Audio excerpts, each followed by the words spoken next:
I, Gaye, do solemnly swear do solemnly swear that the testimony that's the testimony I've come to give to the TRC of Liberia is the truth, is the truth, nothing but the truth. nothing but the truth. So help me God. So help me God.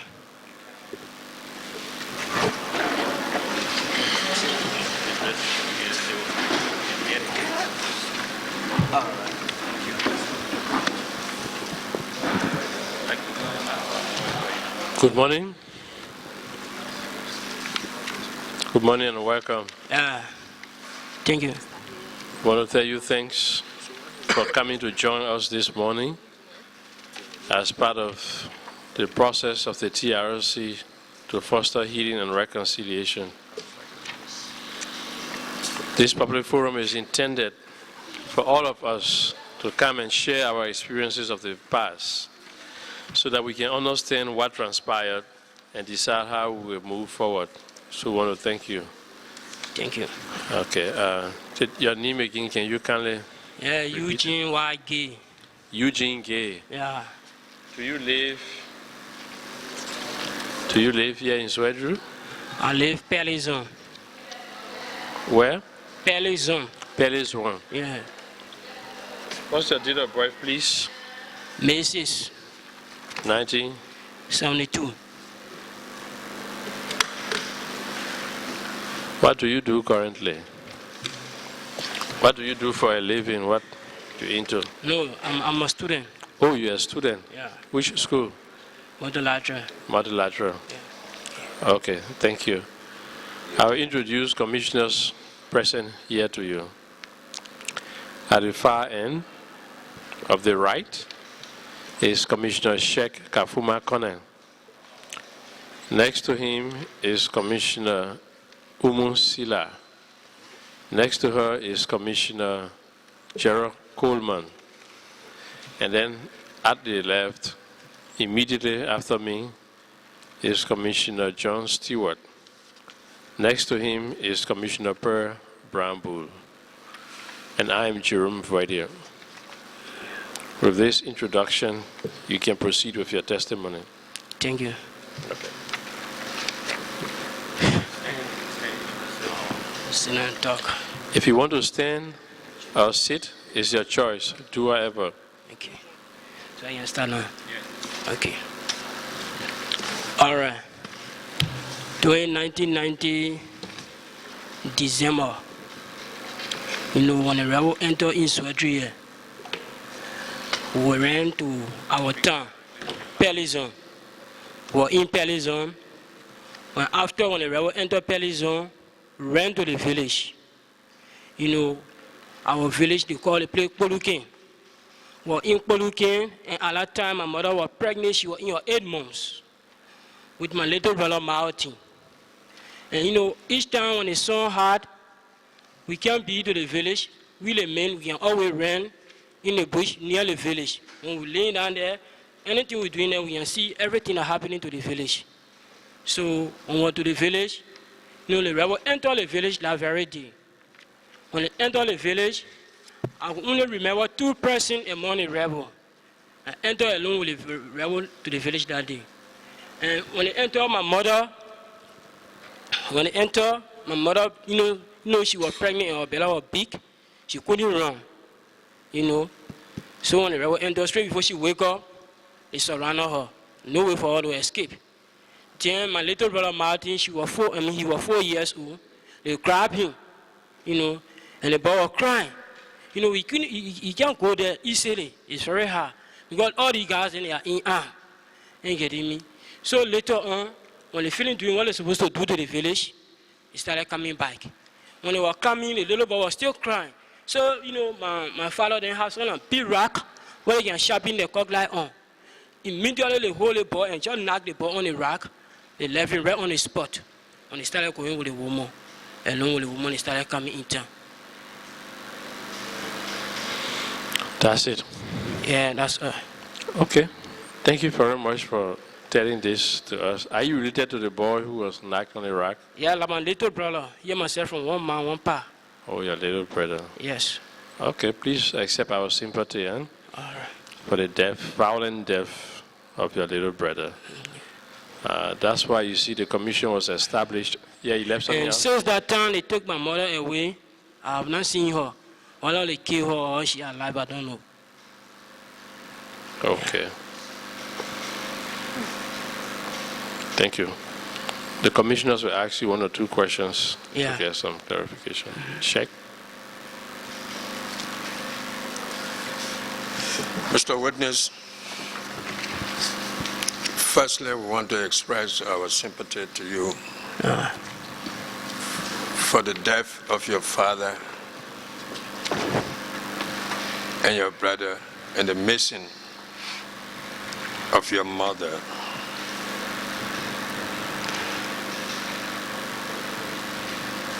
And we want to find out from you, when you left your town, the village that you people went to, what is the name of that village?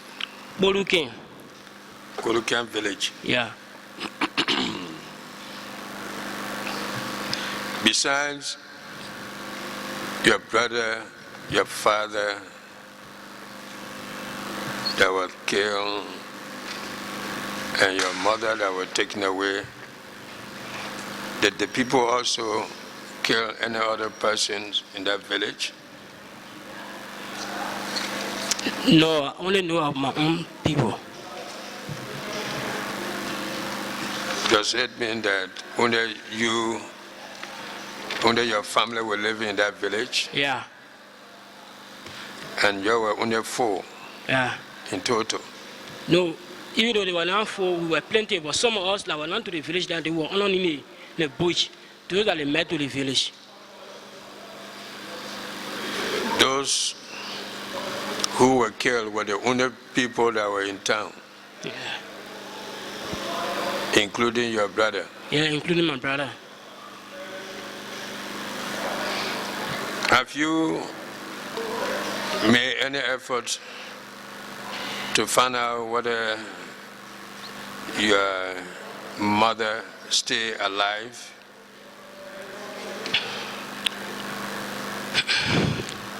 Even though when I came from Ezra at that time, I tried to make an effort, but I couldn't have the hand to do that, so I just leave it like that.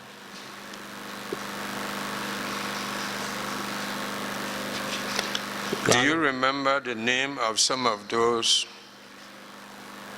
who did the act? Yes. Can you call their name? Yeah. Number 1, you call him Nimba. It's a global. Wongpa. Yeah, Nimba. It's a global. That only Wongpa name you know? No, I know 2 person name. No, I said that only the name Wongpa. Okay, like only the name I know, Nimba. Yeah, what is? Charles. Charles. Yeah. No other name? No. That you know. Which group these people belong to? Charles is a Gaye man. He was in our town as an electrician before. That only the Charles name you know. That is Charles name I know. But which group they belong to? NPFL, LPC? NPFL. NPFL. Yeah. Was there any commander accompanying these people to your village? Well, but any group that live to any village, they have a commander. But actually, I don't ask for the commander because they myself are not speaking at all. Even but you don't see between the 2 of them who were given the instruction to do the act. The Charles men were given the instruction. And the Wongpa man was the doer of the act. Because he was the action man. Yeah. Besides, did they also burn the village? They burned the village down to ashes. Everything to the village. How many houses were in that village? There were 3 houses. 3 houses. Yeah. Do you know, since after the ceasefire, have you seen any of these 2 guys? No. Have you heard about them? No. Nobody told you where they found them? No. Were they somebody that were generally known in the group that they belong to? The people, they are from the area for Nimba. He is a global, but he was attending in the town, at that time, in Pelizon. You see, or the Charles man, he was electrician. They brought in the town to be electrician because they have a big generator in the town. So after the war, maybe after the feeling doing all the wicked things, maybe they are going back to their place because they no more have the face again to come back in the town to stay there. So for us, we don't know the well about it. Was the generator a public generator or private generator? No, it was a generator for the town. The town generator. It was for the town? Yeah. Do you know where they got him to become electrician? Was he sent by LEC? Yeah, this man from the first town they call right after the river. Yeah, how do you call it town? The first Gaye town right here. First Nimba County town? Yeah. That's where he from? Yeah. Thank you.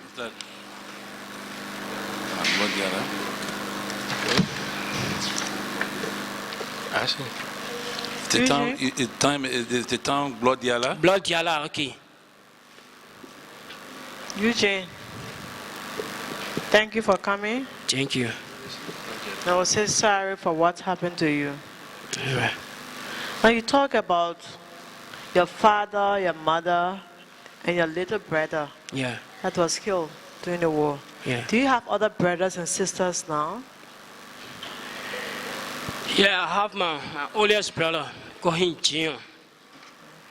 And I have my sister by the name of Patriotic, present in Madrid, and she is to the village.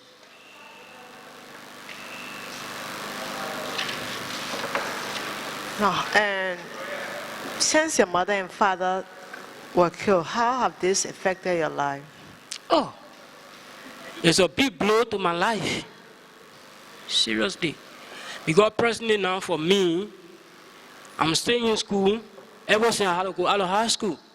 But then I have my 4 living children, and I allocate to them every blessing day. If my mother was going to be living, my father was going to be living, they were going to do anything I want them to do, they were going to do it for my children. And by this time, maybe I'll be followed in education.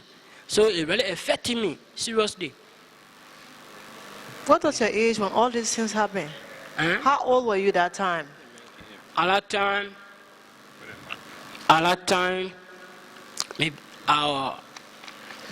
roughly about 10 years at that time. Seriously. When your mother was killed? Yeah. I'm sorry.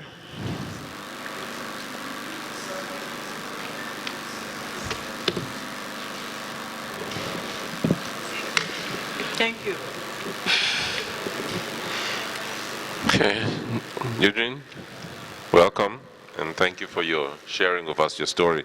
Thank you. Just to help us to understand deeply your situation, I just have a few questions also. Yeah. First of all, you said after this incident happened, what happened to you then? Because from 1990 now to 2003, there were a lot of things that happened here. So where were you at this time, and how did you live then? You said they happened in 1990. Yeah. And then what happened after that time? For 1990 to 2003, for example, during the wartime, what happened to you? You stayed in the village, you went to Ivory Coast, what did you do? No, I went to Ivory Coast to struggle on my own. Because I don't have anybody around me again. If I say I'm sitting alone, maybe to look up to anybody, maybe I'll be a bigger. So I will struggle on my own to gain something for myself. So you traveled with another person or some uncle? Because you were only 10, 11 years old. No, I traveled with my auntie. Okay. Yeah. And then you went to Ivory Coast. How long did you stay there? I stayed in Ivory Coast. I came back in 1997. Okay, so from 1997 you are in here, Liberia here? Yeah, 1997. Later on 1 year again, later on went back again to Ivory Coast and came back again. Oh, during the model attack, Okay. you had to leave again, and then you came back. Yeah. Nothing else happened to you during that time? No. Now, do you know anything about what that attack that was on your village? Do you know what was the purpose for it? Did they say anything, or like we try to look for this kind of people, or we looking for the AFL soldier, or we, any reason they gave? They just attacked the village? For me, at that time there was no AFL soldier with us. Actually, when they're looking for AFL soldier, when they reach to the village, once they not see the people, maybe they will have no go by. But actually, they were doing for travelism. I want to look at, and many of the people that they killed, they were Krahns people. They were not people that were hailing gone.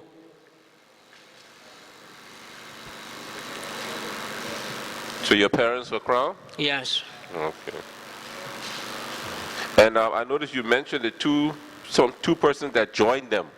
So other people in your village like separated themselves, like non-Krahns who were in the village tended to join them? Because the two boys you called, they were not Krahns, but yet you said they were in your village, but then they joined the people. So what was happening? When they came, they gave chance for some people to join them or not to join them? Or what happened? I don't know about that. So then these two boys you mentioned, they one called Nimba and Charles.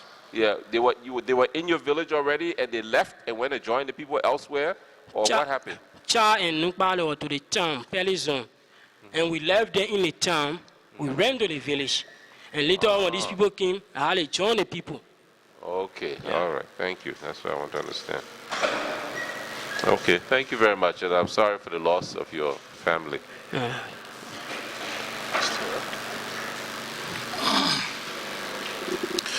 Morning, Eugene. Yeah, thank you. And sorry again for the loss of your parents. Okay. So, did I understand you to say that your father was killed when the rebels entered the village? Yeah, my father was killed. But now on the scene now. Okay. Where was he killed and when? My father was killed after the other attack. He was walking on the road. When they brought with him, and they killed him, they fired him. You were with him when he was killed? No, at that time I was not there, but he was killed when the news reached us. And who was the overall commander you remember of these NPFL people? That killed my father? No, the people that attacked your village. Who was the commander, the NPFL commander? I said the only person I can remember that was in action at that time, that was Charles. You don't know any other name for him besides Charles? No. But if you see him, you will know him? Exactly so. Wow. How about this Nimba? If you see him, you know know him? Well. Is he still alive? Both of them still alive? I don't know, right? I don't know now. Whether they are still alive. So when they came to the town, did they loot the town? You said they burned down the town? The village. They burned down the village. Burned down the village? Yeah.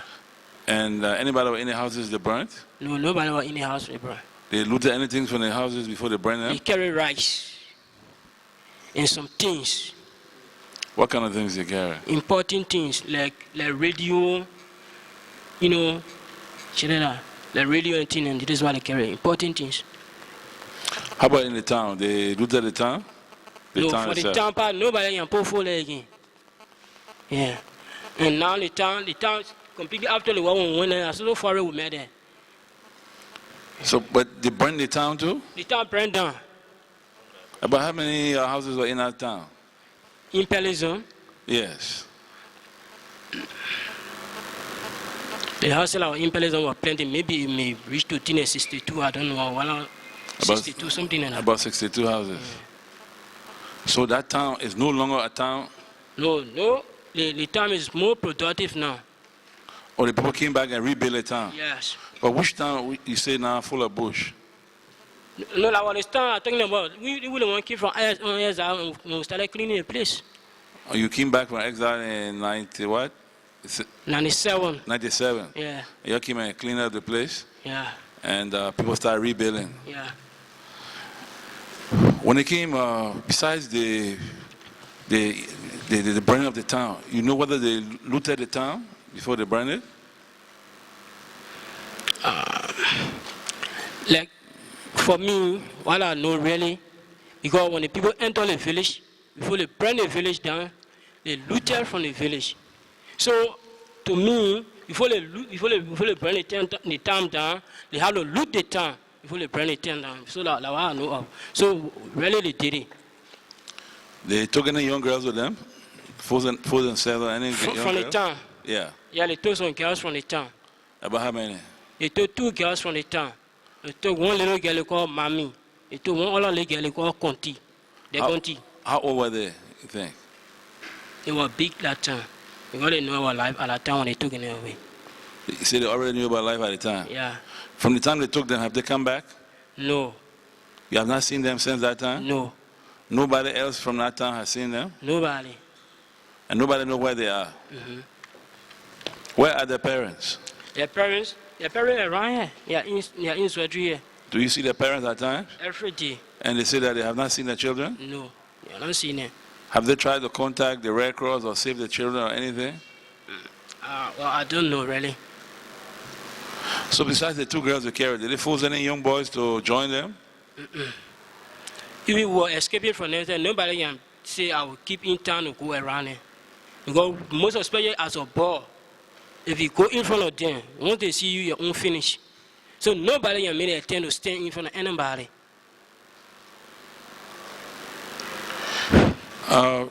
You say your sister was also killed?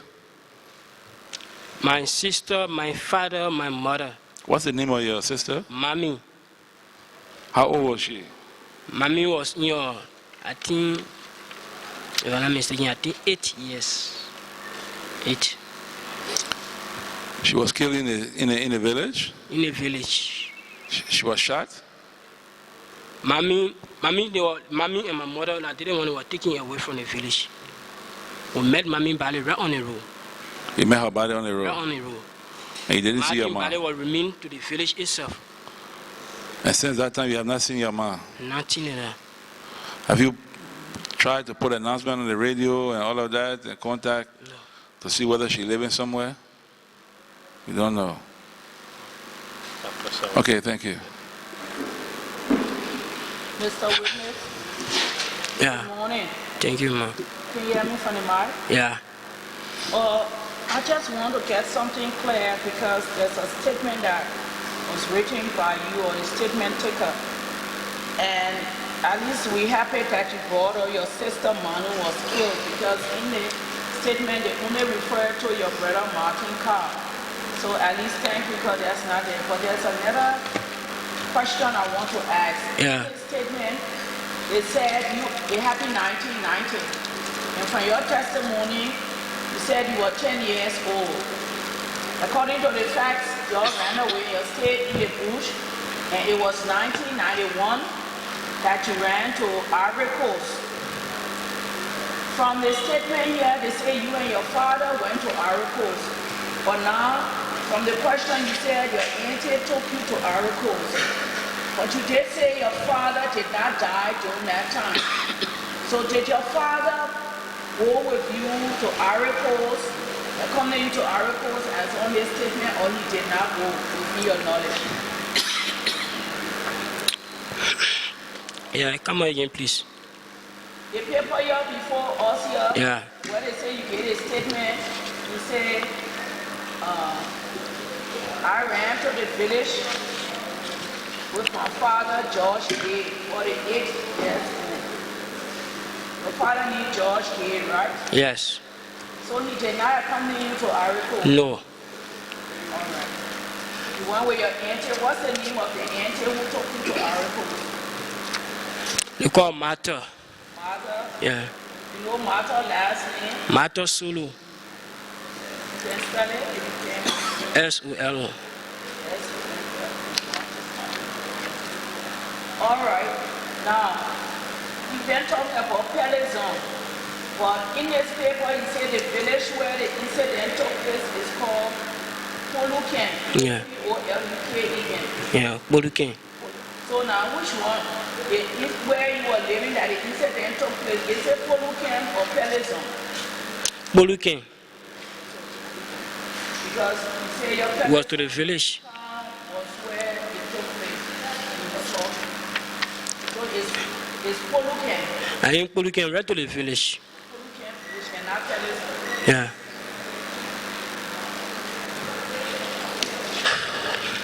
Thank you. Eugene, Yes. thank you again for coming to share your experience with us. As my colleagues have said, we are very sorry that you have to lose your relatives during that period. We know that your life is going on now, things are well, but see that you are contributing to a valuable process in our country for us to understand how ordinary people not connected to the conflict got affected. And as you have just stated, at least those relatives who die, some account will be made of them. Did you have the chance to bury your brother at the time? Because we hear sometimes people are not allowed to bury their relatives when they die like that. Did you people bury your brother? Yeah, they bury my brother at that time. Okay. Yes. So we still have our sympathy again. Thanks. Anything else you want to say before you leave? No. Okay. Thank you very much. We appreciate that you could come to share your testimony with us. Thank you. You can leave.